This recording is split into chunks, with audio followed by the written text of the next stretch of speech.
we have with us Georgy Gospodinov. He's a Bulgarian writer and first Bulgarian writer to win the International Booker Prize. Am I right? Yeah. And nominated for Nobel Prize for Literature. So first of all, congratulations, and it's a great pleasure to meet you here in this festival. Thank you for inviting me to the festival. I'm for the first time in India, actually. This is first time? Yeah, it's my first time. Okay, so let's start with this first time visiting. Your first time visiting India, your experience about... I don't have experience because I just arrived yesterday directly here, so I hope in the next 3 days I will have more impressions. Okay, your books, this Time Shelter, this won the International Booker Prize. It was translated in 25 other international languages. This deal with nostalgia, with sadness and despair. Sorry? This novel, Time Shelter, Yeah. deals with the theme of sadness and despair. Can you tell something about this, your book? Yeah. Actually, the book starts with the idea of my character, Gaustin, to make clinics for the past. For people who are suffering from Alzheimer or dementia, and every floor of these clinics is dedicated, fully dedicated in details to one of decades of 20th century, like 1960s, 1970s, 1980s, because people who are losing their memory, they're going back to these decades. So it's important to have synchronization between your inner time and the time around. And this idea of ghosting became very popular. And after that, in Europe, they started something like referendums for the past. Every country decided to choose the happiest decade and to stay there, to live there forever in 1960s or 1970s. And so in the second part of the book became a bit dystopian, and we could see the dangers of the past, the dangers of the coming past, or the dangers of the past which populists use and turn into the propaganda.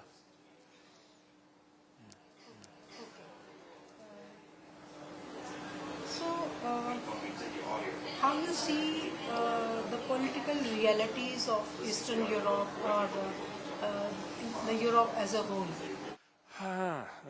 Now the entire world is not a good place for living. What we are living now, we could call historical times. It's never good to live in historical times, but we could see how the everyday life changed, and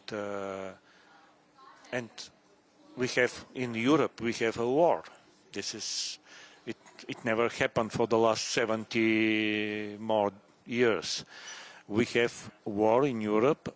In Europe, we always thought that the war is impossible anymore after the Second World War. We believe in our culture, in our resistance to the war. So that's why it's so shocking to see this war. Bulgaria is close to Ukraine. It's about 500 kilometers. It's a war in Eastern Europe, where I come from. But I think that's why I think that it's important to tell our stories, because if you want to learn more about the people and more about this war and more about the crisis now, you should read the authors of this part of the world. We believe much more to the economies, politics, and so on. But now we should take care, or we should look to the stories and to the writers. And so this is what happened in Europe. It's not an easy time. That's why in my novel, all European countries were afraid of the future. and that's why they decided to choose some of the past decades. But we know that there is another war in Israel and Palestine, and yeah, I think that after COVID, we are again in a new kind of world. Yeah, another kind of level of the world, because there was a very nice memoir by Stefan Zweig, very famous Austrian writer, and his memoir called "The World from Yesterday." So for 3 years, we lost many words of yesterday. I mean, after COVID, now with this war. So it's really a challenge for the human beings, actually. So, as you said, people are living in the past because they have good memories of that time, and this time is very crucial. And because they have better memories of their future, because they know that nothing good will happen in the close future. What do you think? How long the old good memories, cherished moments, can make them survive?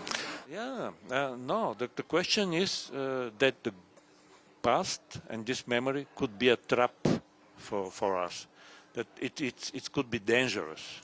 The past could be a monstrous also. I know that the past is like a poison, but like a slow poison. In the beginning it seems good to you to stay there, and if you stay more and more and more, it's not possible to go out of the past. And that's the dangerous moment with the past. And yeah, we're living in an age of Alzheimer, in a way, in an age of social Alzheimer, because our memory doesn't function in this way like before. Who knows? Maybe new media also have some participation in this. That's because when you stop reading books, and when you read only your social media, Facebook or Twitter or this, it's completely another reading. It's completely another work with memory. I mean, it's not the same memory when you read something, when you're scrolling. It's not reading, it's scrolling. So we will have more and more problems with memory. So, as you told about war. About war. War, Ukraine, Israel, Hamas, and I just want to know, because we are living in a very different, peaceful country. Resources are available in abundance, but I just want to know, I'm curious about how war impacted people's psyche. How war impacted people's psyche. Whether impacting is connecting them as a society more and more, or just war anxiety separating them, or creating a human crisis. Yeah, what we are facing now is a big separation and dividing of the people, and and this is very, for the politics, for the populists, it's very fit to have separated people. They work with the polarization of the society, and literature works in another way. That's why I think that literature could be antidote to this, because for literature gives kind of values and stories. Stories are like, they stick together people. They're like clue for the societies. When we share the same stories, we feel closer and we develop empathy. What is very important, especially in the times like ours now. So I think that this is I think there will be a good future for the literature if the world survives. So, you are hopeful about that? I hopeful about I hopeful about the power of the storytelling, but also story hearing. It's very important to have story hearing. I mean, to have curiosity and ear for the stories of the other people. Not only to tell our stories, but to like to hear their stories as well. And this could change the thing, because now our crises are also on the existential level, on the level of the humanity, not only on the economic level. So, tell something about your childhood and what inspires you to be a writer. And did you ever imagine that you will achieve such a high score to be nominated for Nobel Prize? Actually, now this next week, two of my books connected with childhood will be published in English in UK. The Physics of Sorrow is the novel, and a very brief memoir, The Story Smuggler. So both of them are dedicated to my childhood. I think that my childhood made me a writer in a way. The stories that I've heard from my grandparents were very important, and because when you're a child, the scientists say that between 7 and 12 years, you have the strongest empathy. The kids have the strongest empathy till 12 years. And this is the period when I think you can hear the stories of the other things, not only of the people, but the stories of the dogs, the trees, the flowers. And this is very, very important communication with the world on a different level. After that, we will forget this communication, this language. But for writers, it's important, and I tell this to my students of creative writing, how important it is to keep more and more, further and further, your childhood and your openness to the stories of the world, which we knew how to do in our childhood. So for me, this is a very, very important period. It's, I think that the best thing that happened with me and with my storytelling and with my sensitiveness to the world comes from childhood. And is there any kind of pressure on the writers due to war or due to changing social political scenario? No, I don't think so. I don't feel this pressure, but it could be. But There is a sense of duty.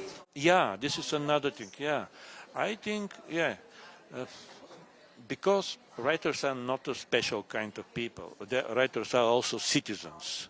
So as citizen, I'm active. I don't like to see how the weak people suffering or how some dishonest things happen. So I think this is normal reaction of every human being, of every citizen. And as a writer, I have my stories, my language. So all my stories, or most of them, are about the people who are on the weak side of the history, not about the victors. Victors have their historians, but the defeated people, defeated people need the stories of the writers. And do you have any favorite Indian writer? Sorry? Do you have any favorite Indian writer of your choice? Yeah, I've read some of the. I've read Rana Das Gupta. I've read Ravinta Diga, The White Tiger. I like very much. As a child, I read. We had a beautiful published book with Indian folk tales, fairy tales, and of course I know Amitav Ghosh and other writers. So I have not enough, but I've read some of them. And as you said, politics plays a very important role in the lives of the people. Sorry? Politics plays a very important role in day-to-day life of people and their future. Unfortunately, yes, but I also believe that the life of people is more important than politics. But I mean, when we put in the center politics, we go in a wrong direction. Because politics divided people, yeah. If we put in the center human being, I think then we are on the right direction, because human being, first we are human beings, after that we are Indians or Bulgarians, after that we are left or right, and so on and so on. You know, when you're a human being, you couldn't say, okay, it's worse, it is better to be Indian or it's better to be Bulgarian. You're just human beings. It doesn't matter. It doesn't change your blood or doesn't change your things. So I dream for the time when politics will have empathy and will read a lot of good literature to develop their empathy, because literature develop empathy in a way.